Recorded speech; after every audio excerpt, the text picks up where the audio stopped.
Olá, boa noite. A pandemia mudou a rotina de todos nós. As famílias tiveram que mudar hábitos, adaptar rotinas e inserir novos comportamentos, como higiene mais rígida, home office, reuniões virtuais, encontros virtuais.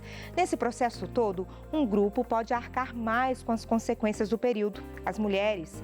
Um levantamento da ONU aponta, inclusive, que as trabalhadoras do setor de saúde, as domésticas e as trabalhadoras do setor informal serão as mais afetadas. Hoje, essa é a nossa discussão.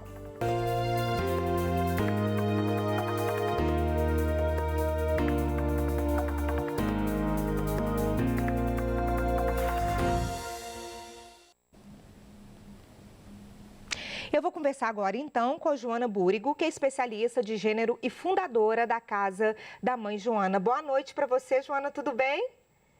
Boa noite, Érica, tudo tranquilo? Obrigada pelo convite, um prazer e uma honra estar aqui conversando com vocês na TV Mina. A gente que agradece, você está falando com a gente direto de Porto Alegre, não é isso? Diretamente de Porto Alegre.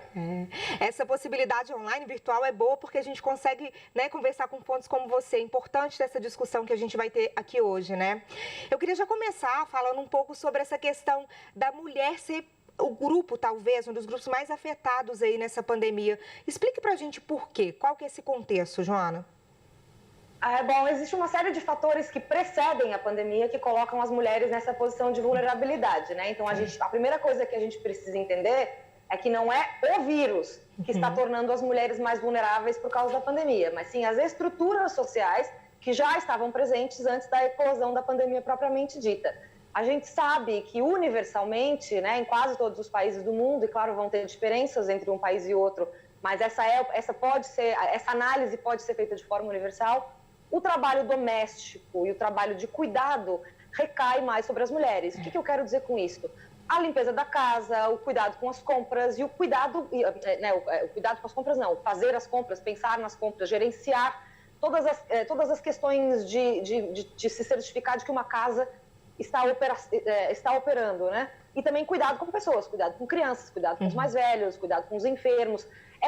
Esses trabalhos que dentro do universo feminista a gente chama, né? São trabalhos que compõem a economia do cuidado, historicamente sempre estiveram nas mãos de mulheres. Como nós estamos todos confinados, certo? Como todos não, né? Mas como muitos de nós estão aí passando por um momento de isolamento social e que teve uma grande ruptura no exercício de ir voltar para casa e no exercício de ficar em casa, sobretudo, muito desse, né, o aumento desse trabalho recai sobre as costas das mulheres. Esse é pelo menos um dos fatores que leva as mulheres a serem o grupo, né, mundialmente, que está carregando aí mais consequências da pandemia.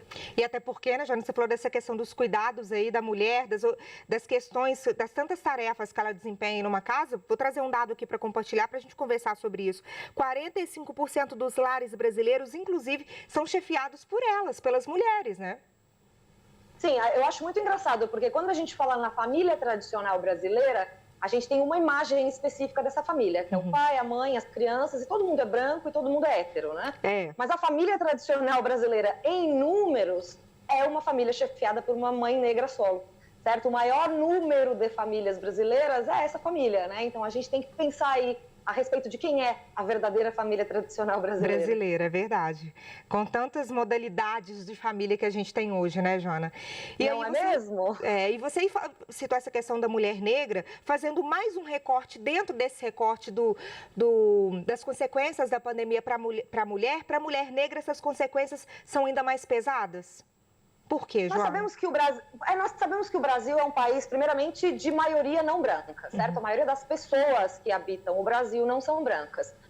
E segundo, a gente sabe que no Brasil, raça e classe estão não tão indelevelmente, mas estão, assim, indiscutivelmente entrelaçados. A gente sabe que a maioria das pessoas em situação de vulnerabilidade financeira não é branca, certo? Então, assim, por que a gente fala que as mulheres negras vão sofrer mais consequências da pandemia? De novo, é por estruturas sociais que já estavam presentes antes da eclosão né, da pandemia propriamente dita. As mulheres negras, a gente sabe que são a maior parte das mulheres em trabalhos informais, a gente sabe que são a maioria das mulheres em trabalho doméstico, sobretudo trabalho doméstico, né, trabalho de casa, como empregadas domésticas mesmo.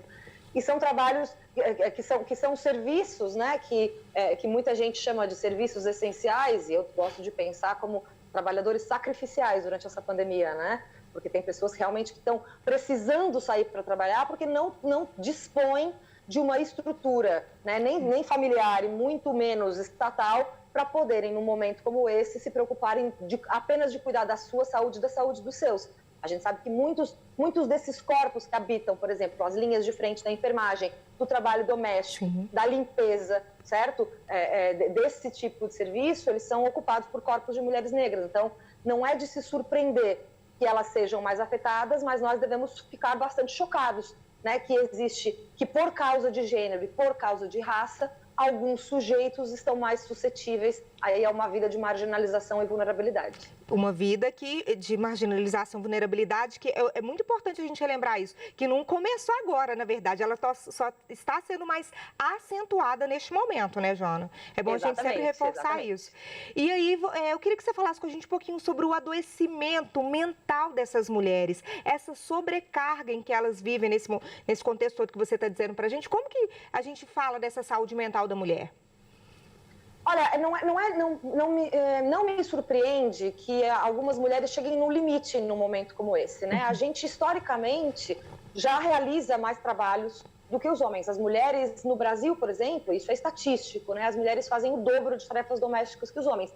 E isso, de novo, essa estatística ela é anterior à pandemia, certo? Então, vamos pensar assim, no modelo...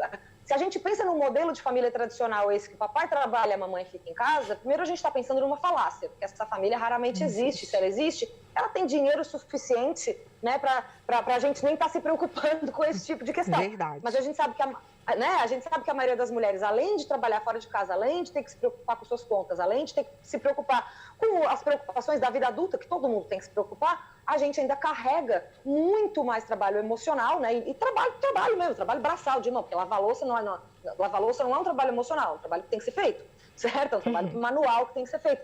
E quando você vai acumulando esse monte de tarefas, sobra muito menos tempo para você pensar a respeito de você mesmo como sujeito, dos seus problemas, das suas questões, sobra menos tempo para refletir. Então não é de se surpreender que isso vai estourar na saúde mental, certo? O que eu acredito que a gente precise fazer nesse momento, e tem muita coisa que precisa ser feita, mas aquelas de nós que têm redes de afeto entre as amigas, que a gente esteja oferecendo constantemente aí um ouvido, né, uma escuta acolhedora, abraço, ninguém está podendo oferecer nesse momento por causa da pandemia, né? Estamos vivendo essa situação que a distância dos corpos é muito necessária.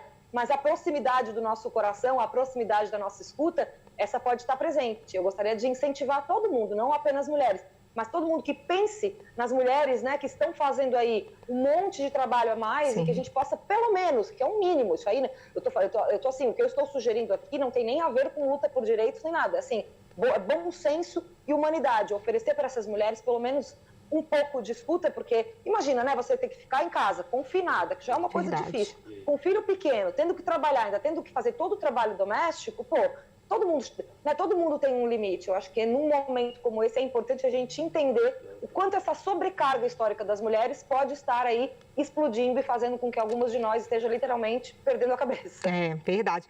E quando você fala isso, eu queria te questionar sobre o seguinte, Joana, eu entrevistei aqui no início da semana, a gente está retomando o programa, agora a gente retomou essa semana, nessa segunda-feira, eu conversei com o Fabrício Carpinejar, e ele estava falando sobre essa questão da gente de sempre dizerem assim, não, a mulher é forte, a mulher é isso, a mulher dá conta.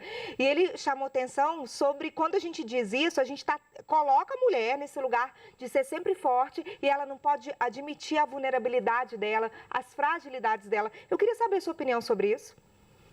Tem uma frase muito boa, tem várias definições do que significa feminismo, certo? Tem uma definição que eu acho muito boa, que é de uma jornalista americana chamada Marie Scheer, e ela fala: o feminismo é a noção radical de que mulheres são gente. É.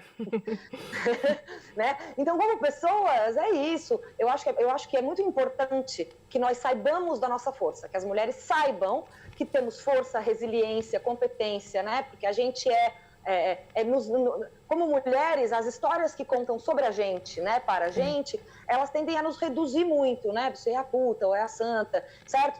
Tem muito reducionismo no sentido de dizer para as mulheres o que nós devemos ou não ser. A gente cresce ouvindo, né, que tem que ser bonita, que tem que ser elegante, que tem que ser querida, que tem que ser simpática. na verdade, a gente não tem que ser nada, porque o que nós somos, né, como a Marie Scheer nos lembrou, é radicalmente humanas. E como pessoas, como sujeitos da humanidade, nós vamos ter sim nossos dias de fraqueza, nós vamos ter sim nossos dias de vulnerabilidade, nós vamos ter sim os dias em que a gente precisa muito da ajuda uns dos outros. Então, pensar nas mulheres como sendo fortes, para mim é meio óbvio, porque as mulheres são pessoas são, né, algumas pessoas vão ser muito fortes, algumas pessoas não vão ser tantos. Para mim não é uma questão de gênero, é uma questão dos sujeitos, certo? Mas também é importante lembrar isso, que somos pessoas. Em alguns momentos, não vai ter... por mais fortes que sejamos, né, por mais forte que uma pessoa seja, todo mundo precisa de ajuda. Nós somos seres humanos, nós vivemos em sociedade e nós precisamos da sua solidariedade e do afeto uns dos outros, né? E tá tudo bem, tá tudo certo, né, Joana? Todos somos todos frágeis, tá tudo bem, né? Joana, eu queria que você falasse pra gente um pouquinho do projeto da Casa da Mãe Joana, né, que começou em 2015, o que é o projeto, como que você tem enxergado as pessoas, como que tem sido o compartilhamento desse conteúdo. A Casa da Mãe Joana é um experimento feminista de comunicação e educação sobre gênero, né? E ele surge por dois motivos. Um, eu sempre trabalhei em um campo ou outro, sempre como educadora e comunicadora. Eu nunca não dei aula e nunca não trabalhei com comunicação social. Essa é uma característica da minha carreira especificamente. E quando a Casa da Mãe Joana surge nesse contexto, né? Claro que o meu nome sendo Joana, Casa da Mãe Joana sendo uma expressão idiomática que significa bagunça, eu não quis perder o deboche, porque as pessoas ainda tratam o feminismo como se fosse bagunça, certo? Então eu quis fazer essa brincadeira. Mas a Casa da Mãe Joana começou como um grupo de discussão no Facebook, certo? Com 50 pessoas, e logo passou a ter 7.000 pessoas discutindo, e eu me dei conta um pouco disso, assim, que a gente precisava, né, que existia uma demanda, certo? Por comunicação e educação feminista sobre questões de gênero, que é justamente isso que a gente está conversando hoje, fazendo essa diferenciação, né? Porque a gente precisa entender por que certas coisas acometem mais mulheres, sim, por que certas coisas acometem mais homens, como que raça e classe interferem nas condições materiais que a gente tem para viver como sujeito. E a Casa é um pouco isso. A Casa depois se desenvolveu de grupos de Facebook para uma série de outras frentes. A gente já teve um blog. Hoje em dia, a Casa da Mãe Joana é um selo dentro da editora Azul, que é uma editora aqui de Porto Alegre, a partir do qual eu publico uma série de livros, né, uma série de títulos que tratam aí de questões de gênero. O nosso próximo lançamento é o livro chamado Tem Saída, LGBTI, que é ensaios críticos, né, LGBTI sobre o Brasil, que é um livro composto apenas por pessoas LGBTI, estão todas escrevendo sobre política e pensando aí em alternativas para as múltiplas crises que nós estamos enfrentando, certo? E também a Casa da Mãe Joana acaba fazendo consultorias para empresas e organizações que precisam treinar seus funcionários, né, suas equipes, nessas questões tão novas que são as questões de gênero, porque entendem perfeitamente que a gente precisa aí fazer um exercício de reparação histórica a respeito das diferenças sociais que foram construídas ao longo de milênios e que foram pautadas em características como gênero e raça. E que não podem parar essas discussões, são cada vez mais urgentes, né? E quando a gente se depara com esse período que a gente está vivendo, né? Que a gente não imagina, né? Imaginava passar por isso, a gente vê como essas discussões são extremamente urgentes e devem ser constantes. Absolutamente, absolutamente. Eu acho que falar gênero e raça são duas das questões mais fundamentais de todo o processo político dos últimos 10 anos aqui no Ocidente. Então, quem não está pensando em gênero e raça está falhando aí enormemente em pensar na sociedade de maneira integral. Verdade. Joana, eu queria te agradecer pela participação aqui hoje com a gente, pela disponibilidade em poder compartilhar seu conhecimento aqui com a gente, viu? Imagina, eu que agradeço, foi uma delícia de conversa, parece que faz 1 hora que a gente está conversando, amei a entrevista. Que coisa boa, então olha só, já vou deixar um convite, quando você vier a Minas, vier a Belo Horizonte e tiver passado isso tudo, eu quero te receber aqui no estúdio para mais uma conversa, mais essa discussão, mais outras discussões sobre esse tema, viu? Que delícia, não, mal posso esperar para estar aí contigo. Muito obrigada, boa noite para você, viu? Obrigada, boa noite, Érica. Boa noite. Bom, a Organização das Nações Unidas lançou um folheto abordando os direitos das mulheres em meio à crise que a gente está vivendo.